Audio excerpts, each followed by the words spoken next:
Live. So welcome everyone as you're joining us. Thank you so much for joining us this evening. We have this amazing live virtual event with Dr. Catherine Raving, author of Fox and I, An Uncommon Friendship, published by Spiegel and Grau, and she'll be in conversation with author Tim Cahill.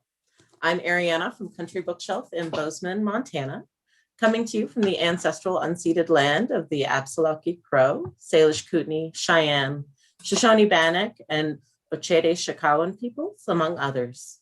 We encourage those of you joining us from outside Bozeman and Montana to learn more about the land you occupy and the stories of its peoples. We are grateful to be here in this virtual space with our fellow Books in Common Northwest stores, Paulina Springs Books in Sisters, Oregon, and Madison Books in Seattle, Washington. The three stores have banded together to bring you this wonderful series of events and all these authors straight to your homes. Visit booksincommonNW.com for more information and follow us on Eventbrite to register for more great Books in Common events. Before we get to our author conversation this evening, just a little housekeeping. If you didn't purchase a book when you registered, you can purchase a copy of Fox and I, which is Dr. Catherine Raving's debut book, or Tim Cahill's books by visiting booksincommonNW.com and clicking on the logo of your favorite sponsoring store. We are recording this event and it'll be viewable on the Books in Common NW YouTube channel after the event concludes. If you have questions for our panelists, submit them by clicking the Q&A button at the bottom of your screen or drop them in the chat. We'll get to them as time allows. We do love to have great audience questions for our authors. If you run into any tech issues along the way, we recommend first trying entering and re-exiting the meeting.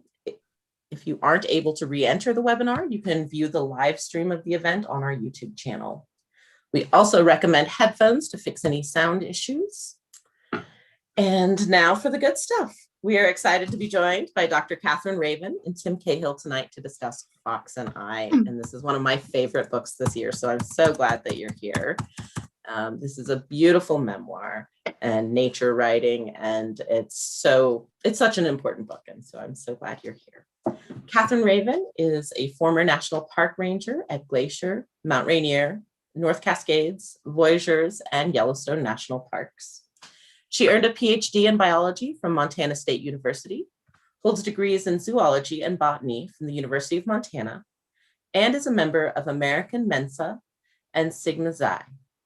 Her natural history essays have appeared in American Scientist, Journal of American Mensa, and Montana Magazine. You can find her in Fox's Valley, tugging tumbleweeds from the sloughs. And I have to say, too, that I was fortunate to be on a Booksellers Awards committee. I'm just going to keep holding this book because I love it. This year called Indies Introduce, that chose this book as one of the top 10 debut books for this summer and fall from all the books being published across the country this year. This is one of my favorite books this year. And congratulations on the lovely reviews, New York Times, Washington Post. I'm glad other people are appreciating and spreading the word. We are also pleased to have Tim Cahill here as Kathy's conversation partner for the evening. Tim Cahill is the founding editor of Outside Magazine. His published work has appeared in Rolling Stone, the New York Times Book Review, National Geographic, and many other publications. Cahill has won numerous awards, including the National Magazine Award. He is the author of 9 books, including Jaguars Ripped My Flesh, which National Geographic named one of the 100 best adventure travel books ever written. Cahill is the co-author of 4 IMAX documentaries, 2 of which were nominated for Academy Awards. And Tim and Kathy are both joining us from Montana here, which is really lovely for us in Bozeman at Country Bookshelf. Welcome, Kathy and Tim. On behalf of Country Bookshelf, Paulina Springs Books, and Madison Books, we're thrilled to have you join us tonight. After Tim and Kathy's chat, reminder to the audience, we will take your questions as time allows, so please do add those to the Q&A section. Now, take it away. Thank you so much for being here.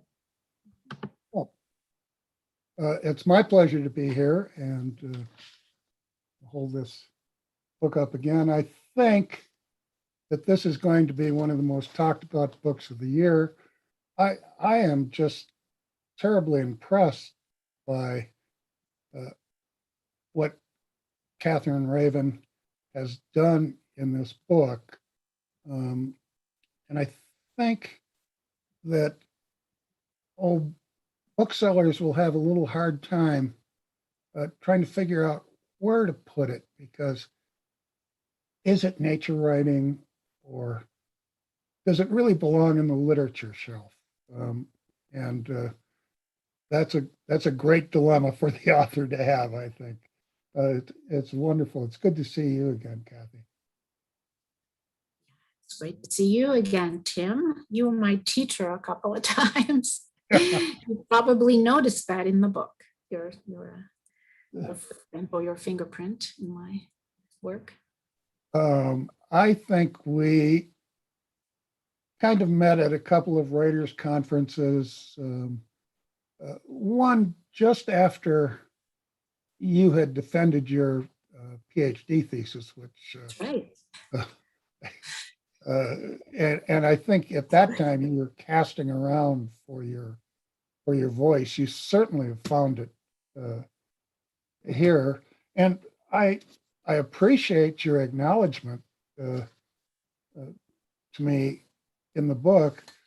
But really, basically, what did I do to help with Dr. Raven's writing?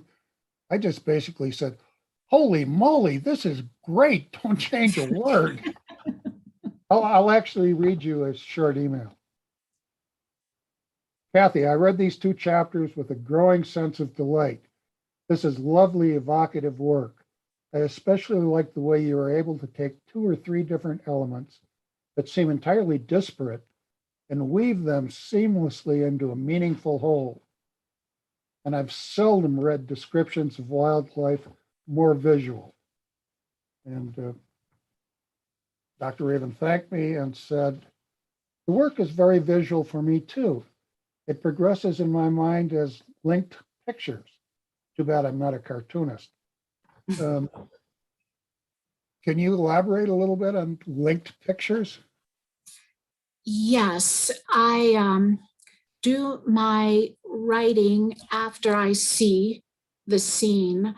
And that's probably why there's not a lot of just expository writing where I'm just talking about theories and things. I have to have something physical in front of me. So I wait until I see something, and then I can write what I see. So for concepts like love, that's always the elephant in the room with the fox, right? Did I love the fox? Did he love me? I have to have something physical to focus on, a scene that I can see. When he brought the 4 kits down, I see that amount of trust. That means something to me. Maybe to you, you would use the word love, but if someone says love to me, that's what comes to my mind with the fox. The other picture I see, in terms of how I felt about the fox, I see myself going up to his den. That night we had, what was it, a 7.4 earthquake here in the valley. I think the epicenter was closer to Dillon on the west side of our valley, but it was quite a shake, and it was about 11 o'clock at night. And I went up just to sit outside that den just so there would be a body, a smell that he recognized in case he was scared. I mean, it must be scary to be underground when the earth is shaking like that.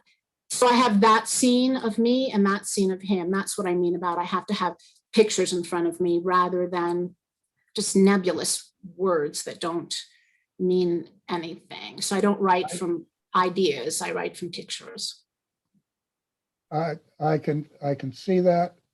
I love it. I think we should let our listeners understand that this is a book about a woman who makes friends, if you want to say that, with a fox. We also have to deal with Anton Saint-Exupéry, pardon my French, Moby Dick, Horton Hears a Who is in there. Of course. As well as a quote from Mark Twain and Voltaire. And there's multiple literary. Moby Dick is a big thing. And you could say Moby Dick is a story about a guy that's out to kill a whale, which would be kind of slighting the whole book. To say that Catherine Raven's book is about a woman who makes friends with a fox is similarly slighting the book. You want to elaborate on that? Yeah. Well, Ishmael's my favorite narrator.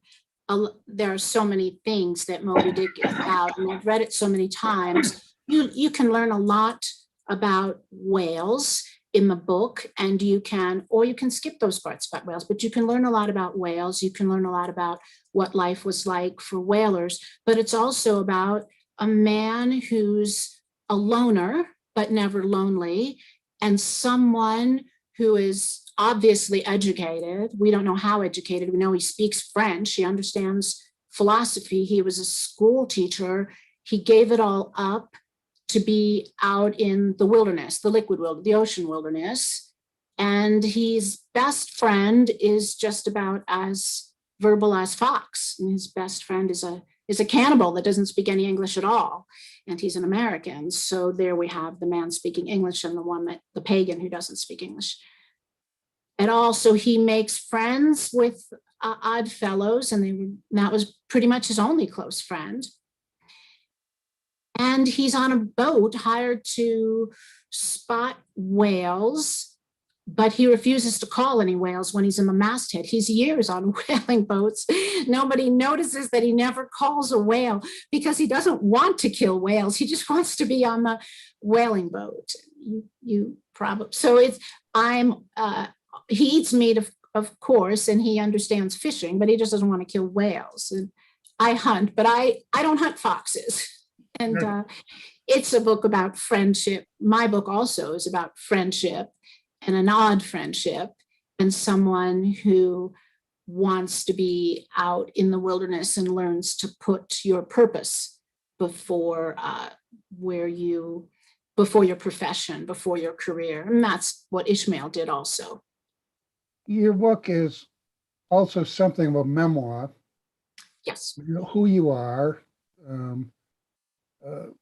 why you rather prefer isolation to large crowds, and unlike most memoirs that I've had the misfortune to read, in which it's me.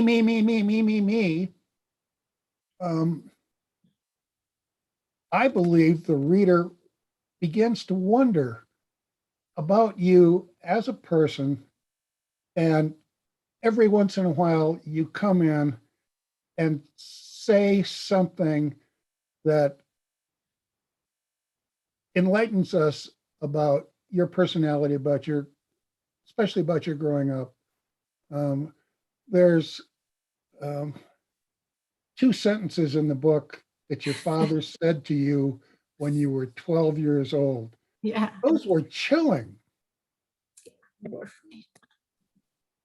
Yeah. And what I like about the memoir, and what is always good for any kind of suspenseful thing, is the reader really wants more, not less. Well, most memoirs, I think, and first-person books, I feel like I'm getting too much. Not super introspective person, and people would think I was an introvert, but just because I like being by myself doesn't make me an introvert. I actually think I'm an extrovert. I'm really interested in everything going on outside of me, and much less interested in myself. Don't do a lot of navel gazing, as you probably know from reading the book, but I live here because I don't like the things that human beings chase away. And it is really hard for me to be around crowds and a lot of people. But if you're around a lot of people, then you miss the things that people chase away. Silence is one of the things that people chase away. And badgers and badger holes and foxes and skunks and elk and golden eagles and bald eagles and all the birds and all of that. I like that. But I don't dislike people. It's just that I have to live away from people. Otherwise, I don't get all the other stuff that I like more. And we see that in the book, and uh, your constraint in talking about what you felt might have made you feel that way is admirable. I mean, we just honestly want to know more. And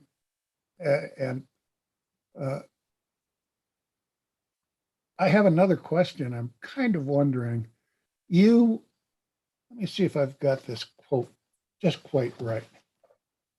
You say you find yourself standing at the intersection of science and intuition. Yes. Yes. And I hope that people, we're in a phase right now where everything is science, science, science.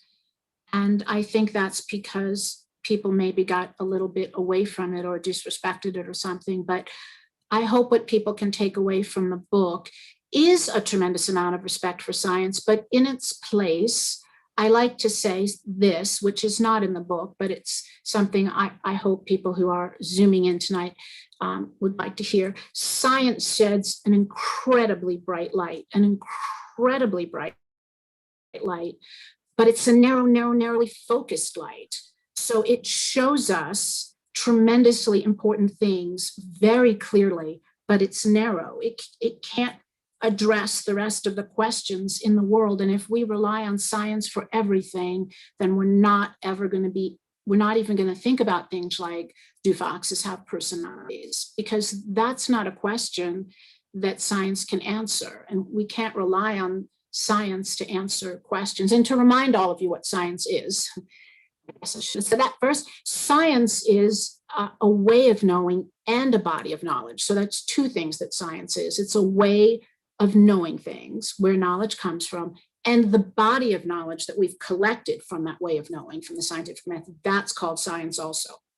So that's what science is. And we can't rely on it for everything. You've got to be able to understand your own self. I talk a lot about that in chapter 15, trying to realize, like Ishmael did, I know he's fictional, but as Ishmael, he realized he was a wilderness person, that he just didn't want to be a city person, that he was going to live on the seas. You need to know what type of person you are. And that's something that you really can't change very much, and try to follow your own instincts to the place in life where you belong. But also, you have permission from me. You shouldn't need my permission, but you do have it to use your instincts and use your common sense to answer questions. I feel that way about global warming so much. When my students ask me questions, I'm like, who cares what scientists say? Do you need a scientist to tell you that the world is going to get I mean, you have a room in your house and there's 2 people in the room. Put 10 people in that room. Don't you see what's happening? You shouldn't need a scientist to tell you the world is getting warmer as we have more people doing more things and using more energy. Of course, the world would be getting warmer. It shouldn't even be a question of science. It should just be your basic instinct. So some things, I think maybe people should rely a little bit more on their common sense and their instincts. And I was at that crossroads in the book, and it tore me apart because I wanted to lean towards science after killing myself to get a PhD. I didn't kill myself intellectually. The degree is easy. Anybody can get a PhD in biology, but it was the money and the time, and working as a janitor and all that. And just, that's a lot of time of your life that you could be doing something else. And I wanted to use that degree, and I wanted to answer my questions with science. But science just can't tell me why I really wanted to cross the species boundary. And I realize it's really an artificial boundary. I feel like it's not quite as severe as we make it out to be, humans and non-human animals. You make that point often and well in the book. I wonder, as a scientist, as a highly credentialed scientist, no less, how much grief you expect to uh, A lot. yeah, a lot from the book. Go ahead. So you have some friends that are looking for jobs as bodyguards. Is that what you're saying? I thought there's going to be a lot. There'll be grief. I know there will be grief. I mean, yeah, there'll be grief. Just at the old fire hall gym in Livingston a few years ago, while I was working on this, while Cindy and I were editing it, I guess, just even mentioning Fox and I mean, yeah, there's grief. I mean, sure, there will be, but I think the time is right now, less grief now than there would have been 10 years ago, probably. So that's something. I'm glad you're thinking that way. I myself have written some things in which, as you do early on in the book, you talk about anthropomorphizing and giving animals human qualities, and that is scientifically verboten. I have done pretty much the same thing writing about great primates, great apes, gorillas and chimpanzees. And if there's anything that we can look at and say, these actions may relate to human actions in one way or another, I would imagine those creatures would be at the top of it. Hey, there's a fox in this one. And I know you realized you were going to receive that kind of the same kind of angry letters. Yes. That you're an unscientific person, that science doesn't allow you to do this. But not only do you do it, about a third of the way through the book, it begins.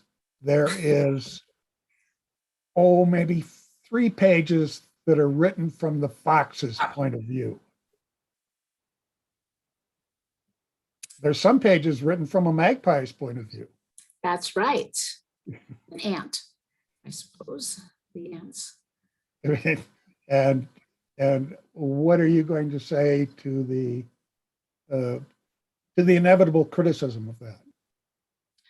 You know, I spent a tremendous amount of time observing fox and magpies. So I have all this tremendous amount of observations. And then I compared those observations with observations that I had made with other foxes.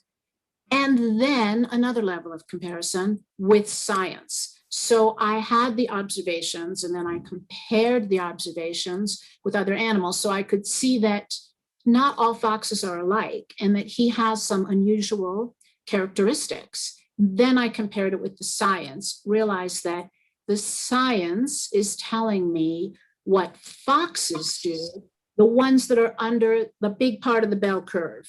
That's what the science is telling us. And that's what we need the science for. But it's not really telling us about the outliers. And at the end of the book, I talk about people that are, it sounds like I'm talking about people that aren't under the bell curve. And of course, I'm talking about myself, but also foxes. There are individuals from every species that are atypical, but that's not how we study things. That wouldn't make any sense for us to study every individual animal and every single thing that's odd and different and the outliers. So we don't study the outliers. So fox was an outlier, not an outrageous outlier, not 1 in a million, maybe not even 1 in 1,000, but he was an outlier. But a couple of things to talk about, observations that are very important. He had a regular schedule. When I've tried to get to know, it looks like some of the little baby bucks around here or the little badgers. And I think a relationship is starting. They're sort of regular for a while, but then it never moves forward. An animal, in order to have a relationship with human, has to have that regular schedule that he had. Because even though I was willing to put a tremendous amount of time into him, I wasn't able to stay outside 24 hours a day watching for him to come by. So once you realize he's got a schedule, that's really important. And I'm not finding that that's very common among animals. He had his schedule set I think pretty sure to the sunlight. So there's a hill to the west. Everything, the sun is so important to him. The moonlight is important and sunlight is important. He doesn't want the sun in his eyes when he's hunting, when he's walking, but he loves the sun on his body when he has a chance to rest. So he loves the heat of the sun, but not the sun in his eyes. He waited until just the sun drops below that hill, and then he could get right where he wanted on my property. So he was very, very regular. And the second thing that's very important is that he wasn't nocturnal. He was super diurnal after he started hanging around with me. That's one of the big advantages he got from our partnership, was that I watched all the predators so he could hang out more in the daytime. But if an animal is just going to be nocturnal, as most of the animals that live around humans tend to be, because they're afraid of us and they don't like us pestering them or shooting at them or making a lot of noise and all the cars and everything. And they've been driven underground or driven to be just nighttime animals. And then it's really hard to associate with them, to have a relationship. So he didn't like the nighttime unless there was a full moon out. He was diurnal, and that's really unusual. So a regular schedule and being out in the daytime. So I know people are going to say, but he was special. And yes, I did observe him, and I compared him with all other foxes. And look, they don't have that kind of regularity in their schedule. They're not out during the daytime. And I would add one more thing. He was good at what he did. So he had free time. Well, he had more free time than I did. That was a big revelation for me that helped me plot out the rest of my life, when I realized one day, how does this animal have a better life than I do? He has more hobbies than I do. I'm like, my hobby is worrying and filling out applications for professorships in cities that I never want to live in. Jobs that I don't want in places that I don't even want to go to. And that's what I do in my spare time. And he's out having fun. So the fact that he was good at what he did gave him extra time. And there's so many voles on my property. But he was good at hunting. And if you're not a fox that's that good at hunting, you don't have as much free time to go bug the girl in the blue roof cottage, right? Because you've got to spend all your time eating and hiding. But he didn't have to, because he happened to be very good at what he did. So he had free time. Well, let's go back a little bit to the beginning of the book and what really happened. What people should know about this is that you built a house on a remote stretch of land, and one day, late afternoon, a fox came by and sort of watched you.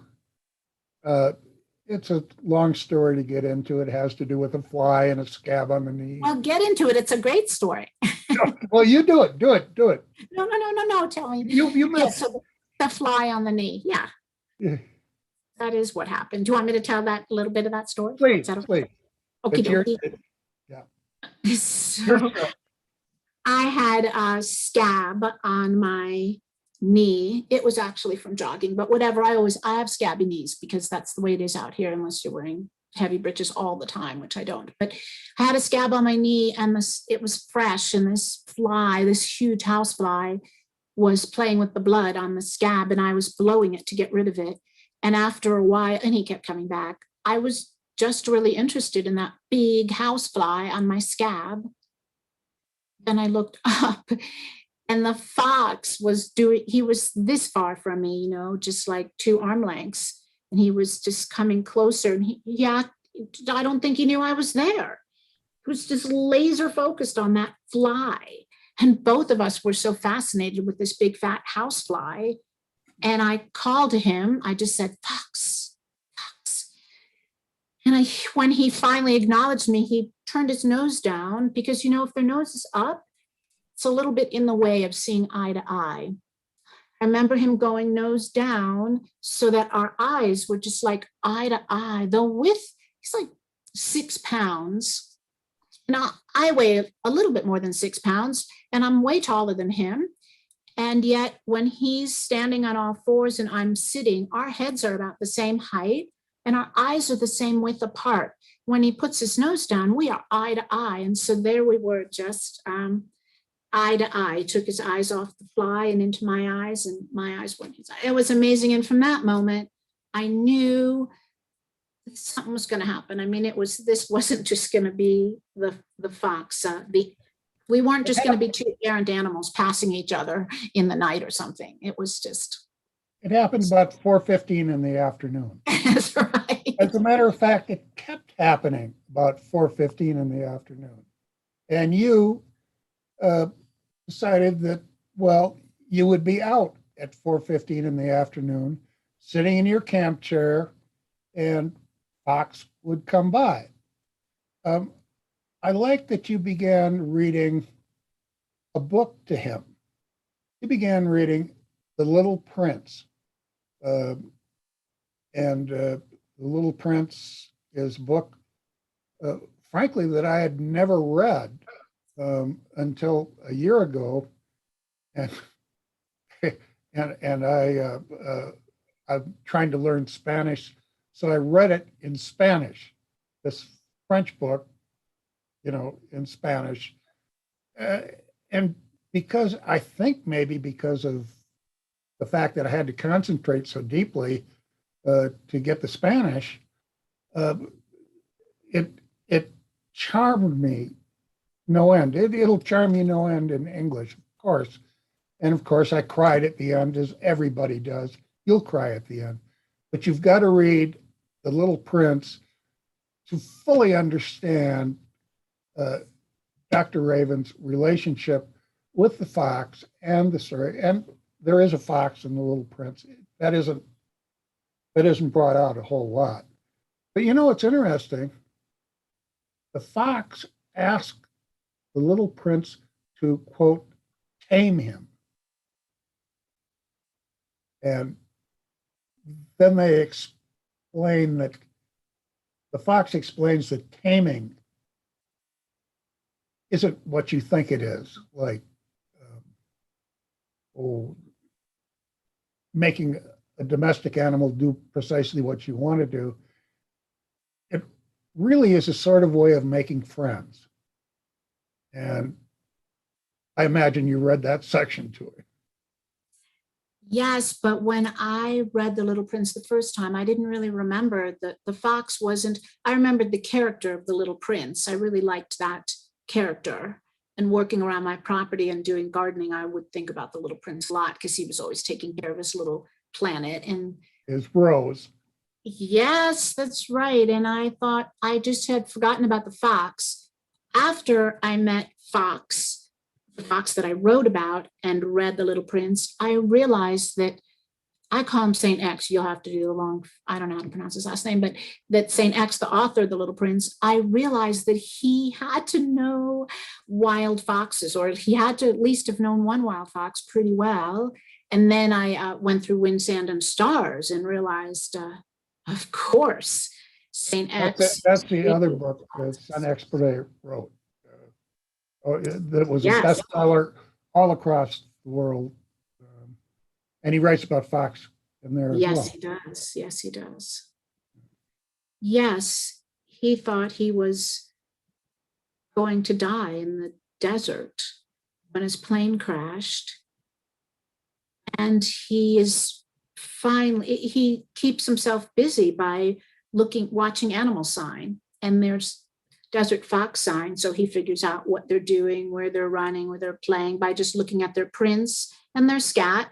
And finally, before he dies, he's able to find a den.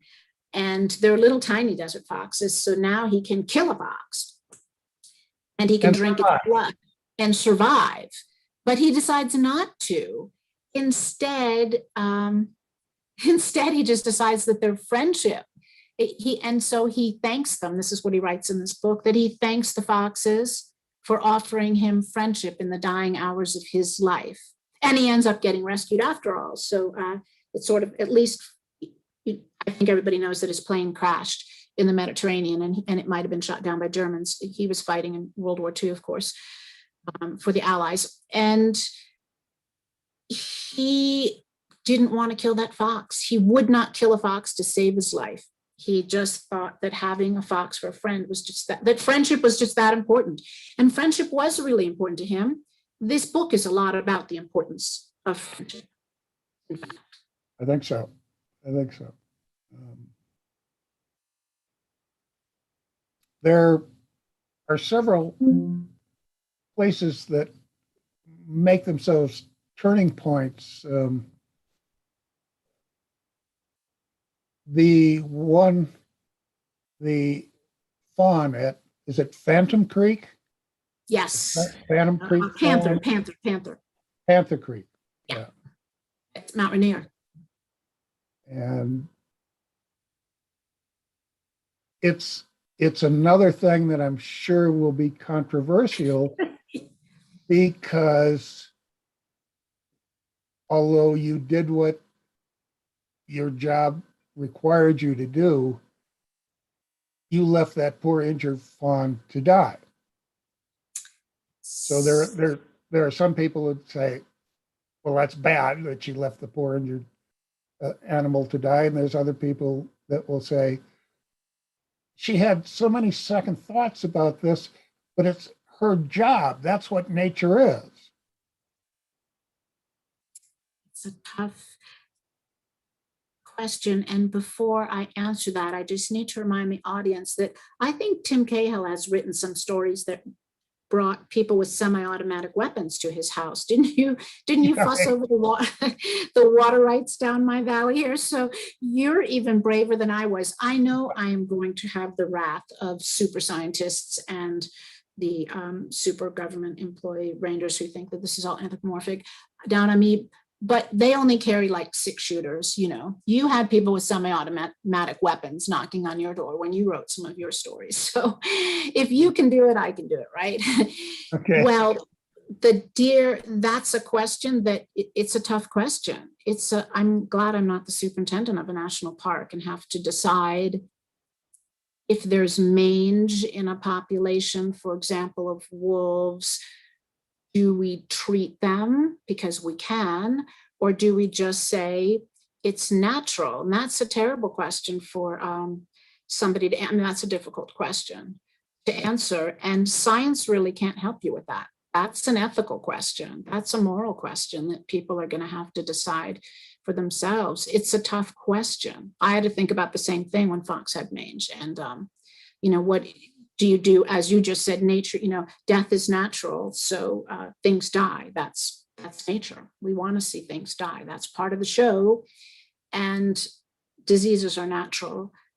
But we don't feel that way about ourselves, do we? I mean, we've got a pandemic going on right now, and nobody's saying, let's just let people die. It's natural. Yeah. We got into some tough philosophical territory right there. Yeah, it's tough. So let me lighten the mood a little bit. Okay. Please. One of the things that surprised me is that the book is so funny. There's humor in it. Okay, it's charming, but you, prospective readers, might find yourself reading this book and you won't laugh out loud. There's not big punchlines, there's not big comic scenes, but there are very funny lines in this book, and people are going to say, as you chuckle while you read, they're going to say, what's so funny? And you won't be able to tell them because you must tell them the entire story ahead of time. For instance, I like the line about your vole field. Voles, I'm kind of unfamiliar with.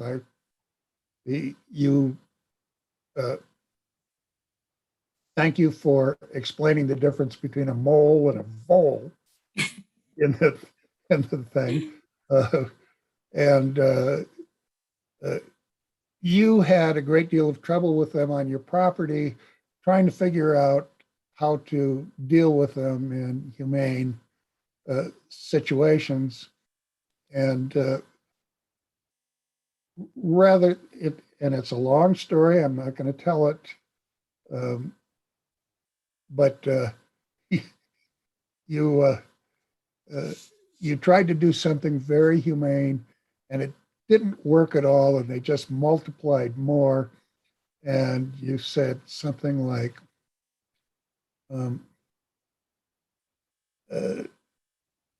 this gave me a new appreciation of voles, which is none at all. That's right. Yes, the voles were, you have to laugh at the voles otherwise. I mean, if you can't go after managing land thinking you're going to win, because there is no winning. It does have a dry sense of humor. And you folks all know Tim has a sense of humor. It's, people do describe the book as nature writing, and I want them to, because it is nature writing, but it's not that kind of nature writing where nature is like way up there and you're supposed to worship it and be afraid of it. And it's not that kind of nature writing. It's like, we're like, nature's friendly, nature's funny. It's us, it's part of us. It's a community that we belong to. It's not like Mother Nature and we don't have to talk about it with that voice that they use in the Park Service movies. And I love all the Park Service nature movies. I go to all of them, but every single national park has a movie that's a different topic, you know, volcanoes here and this one's about, but the voice and the narrator's voice is always the same in all of them. And that tone, I don't use that, you know, that narrator's voice. I'm not going to do it. It's mean, but do the narrator voice. Well, it's early morning and spring, and life is awakening. The joy is in the air, and the robins are twittering. Yeah, so it's not one of those kind of voices that's like, oh, we're all inspired. No. So I do want you to be comfortable with nature, right? Don't look down on nature and think you're better than it. So if you really need to put a house here or a gold mine there, never mind whoever the hell lives there, and never mind the mountain goats, so we're just going to plow through it. But I also don't want you to think that nature's better than you. It's not better than you. It's not worse than you. It's you. It's your community. Feel comfortable in it. I think you started that all when you started, you know, Outside Magazine kind of mellowed people's feelings of nature, but some people still worship. There is that kind of nature writing, and it's lovely writing where you kind of worship nature, but my book isn't. I don't worship nature because I'm too deep in it. And it's just too much part of me. I'm just too much part of the land. And I feel like one of the animals here, instead of as though I'm a human and I'm not just another animal. I very much feel, and I hope you get that from the book, and that I am very much just another animal on the land. And so are you. So am I. This is, the book knocked me out. It was so absolutely charming. And yet, as it went along, it became deeper and deeper and deeper. I have to say that I really do believe that this will be one of the most talked about books of the year. And yes, you will receive a lot of critiques, but because I like it so much, I really think that this is one of those books that will be read 100 years from now.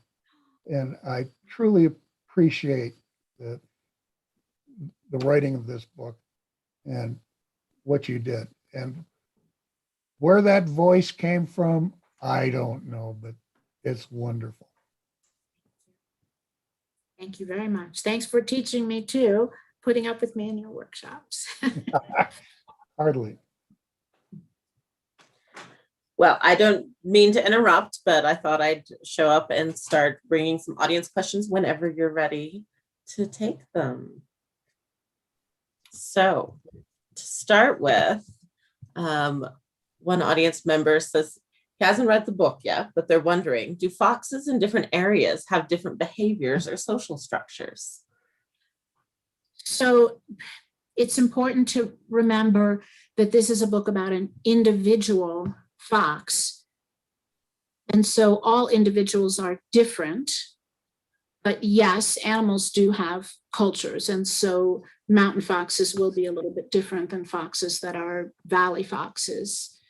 That's definitely true. It's probably true of many, many species. So there are different cultures, but also he was unusual. I mean, he was certainly the runt. I mean, he was mute. And so that was a big deal. He was different, but he still hung around with other foxes, but he was a unique individual. It's important to see animals as individuals some of the time, not just clump everything together, because we can't really empathize if we just see just foxes as just one big group and they're all the same. Do try to remember that there are individuals, just like you do with your, with your pets.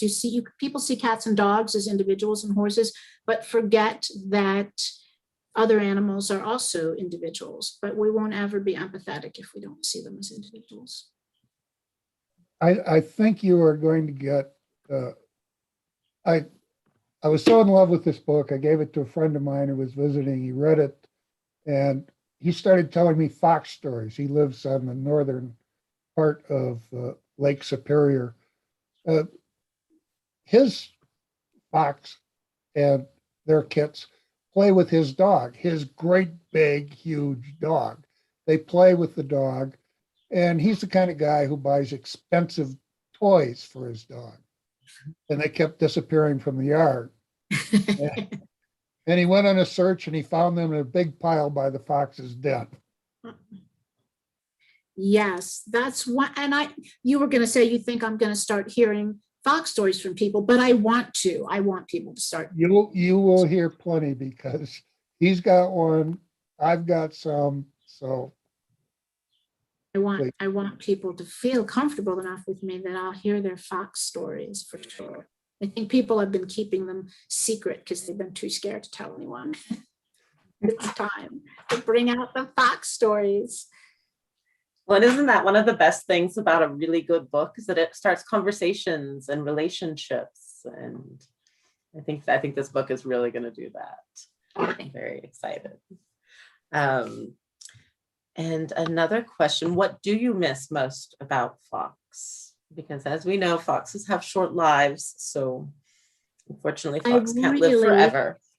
Yeah, and I still spend pretty much the same amount of time outside with other animals here. So what I miss about him is that I didn't get to be the very good friend that I wanted to be. I was almost there, and I'm not going to tell you how the book ends, but I just wasn't as good as I wanted to be, as I thought I surprised myself that I did something pretty bad at the end, and I wish I could make that up. I guess everybody feels that way. A lot of people feel that way about relationships, and I had to say goodbye to him before I got to really be the really, really good friend. I mean, I learned a lot about friendship, and it's not just great stuff that comes your way. There's a responsibility. You have a responsibility when you're a friend.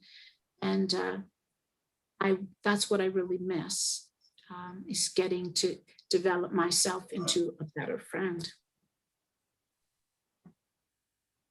Well, that was melancholy, so you better That's good. Find a better question, or else I'm not answering. All right. If somebody's got to meet a fox at 4:15 every day, and they butt in the line in the express line at the grocery store because they've got to meet a fox. Thank you. And there's about 110-year-old cowboy behind them with on a shopping cart with a bunch of bananas in it, and she bunches ahead because there's a fox that she's got to meet. That's a very difficult thing to explain to a 110-year-old cowboy who's leaning on a shopping cart with a bunch of bananas. Yes, squinting at me with his suntanned face. Yes, that's right. And they all have to have that expression. At home, ranchers are probably smiling and joking all the time, but when they're out in public, they will never let you see them smile. Isn't that right, Tim? We have That's correct. They always have, it's just the grimace look. They have to do that. They put the hat on and then the face goes on, and then that's the way it is until they get home. So that's right. I had to butt in front of a 110-year-old cowboy so I wouldn't be late for the fox. It was a tough thing to do. Priorities. Priorities, right. That's what our friends are. I mean, Yeah. that was important to fulfill your commitment to Fox. Someone is asking, you didn't give the fox a name, though in the book you do capitalize Fox and you don't call him the fox, you do call him Fox. And this person is wondering if you could talk a little bit about naming animals who visit us who are wild, or why you didn't, perhaps give the fox a name. I don't mind if people do name animals, maybe if there were more of them, but there wasn't any reason for me to give him a name. And I didn't really own him, so it wasn't like a pet that I had to register. He didn't have papers. I didn't license him. And so therefore I didn't need to give him a name like a horse or a cat or a dog. And he was the only one that I was close to, so I just called him Fox. That's all. But Kathy has a juniper tree. That's In fact, 4 of them in front of her house, and one of them's named Gin, and the other's named Tonic. And there's a couple of magpies who have very aggressive personalities, and they have names in the book as well, so that we know who she's talking about. Thanks. Thank you for pointing that out. Right. So thank you. So see, there's not only, you can believe me when I say I don't mind if people name them. I just had no reason for naming him, but you're right. Gin and Tonic have, and now I hope everybody knows what we do with juniper berries, because thanks to the Norwegians, junipers berries are the main ingredient in gin. Oh, tell us about juniper berries. Oh, juniper berries, which are actually cones. They're not actually berries, but we call them berries. They look like berries to people, but they're cones, like a pine cone.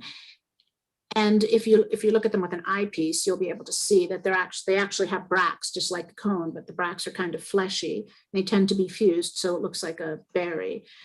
But they are the main source of gin. It's a Norwegian drink because and they're common in Montana. It's cold and sunny here, and I think it is in Norway too. And the berries are only on the female. So Gin, I suppose her name was actually Ginny, but I shortened it to Gin. So Gin was the female juniper on my property, and Tonic's the male juniper. Some trees don't come in male and female separately, but junipers do. I don't know if people realize that. If you're wondering why you don't have any baby junipers on your property, it might be because you only have females, or you only have males. It depends on where you buy them or if they're natural. But yes, you need both a male and a female juniper. Pine trees, which have cones, they are a little bit different. Every pine tree has both a male and a female part on the plant. So a pine tree has a male cone, the pollen cones, and the female cones. So that's what a spruce and a fir are, but not junipers. Junipers are either male or female. They're either gin or tonic. They're either gin or tonic. Well, and that actually leads into, I just loved all of your deep understanding of the plants that you nurture on your property, and the way that you understand how the plants interact with each other and how the plants interact with the animals. And by moving plants from one place to another, you can facilitate different kinds of good places for animals and plants to be better for each other. And I was wondering how you developed that really intricate knowledge. Was that through your studies? Was that just through trial and error? Did you have a teacher or someone? Probably a lot through studies. One of my undergraduate degrees was in botany. I had my undergraduate degrees in botany and zoology. And then I did a lot of rehabilitation work, a lot of plant work for the Park Service, and also fire ecology work. So I've studied a lot about plants and how how they fit in on your property and how to manage property for two things, mostly for fire and for wildlife. Those are the two main things that I manage my property for. And I did have a lot of training in that and did a lot of research in that.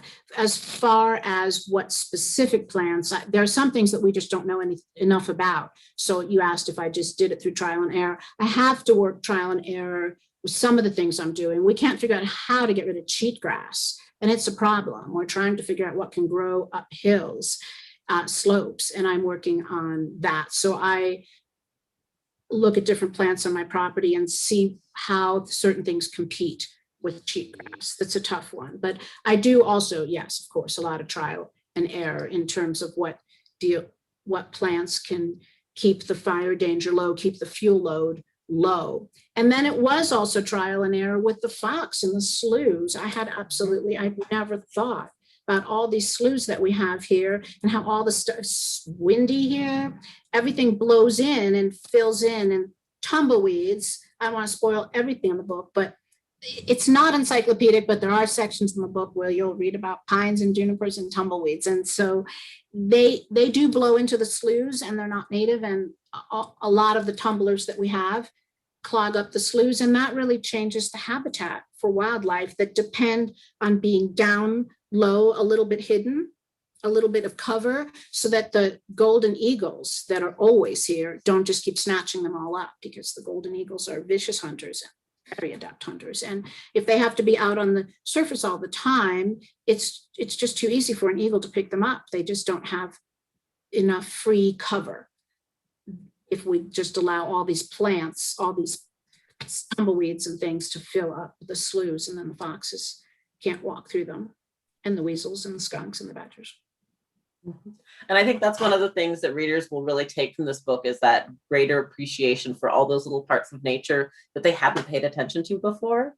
I've lived in Montana almost my entire life, and there were so many things I learned about grasses that I just had never paid any attention to. And now I'm finding when I go out, I'm looking for all the different kinds of plants that I hadn't noticed before, which thank you for that. Thank you.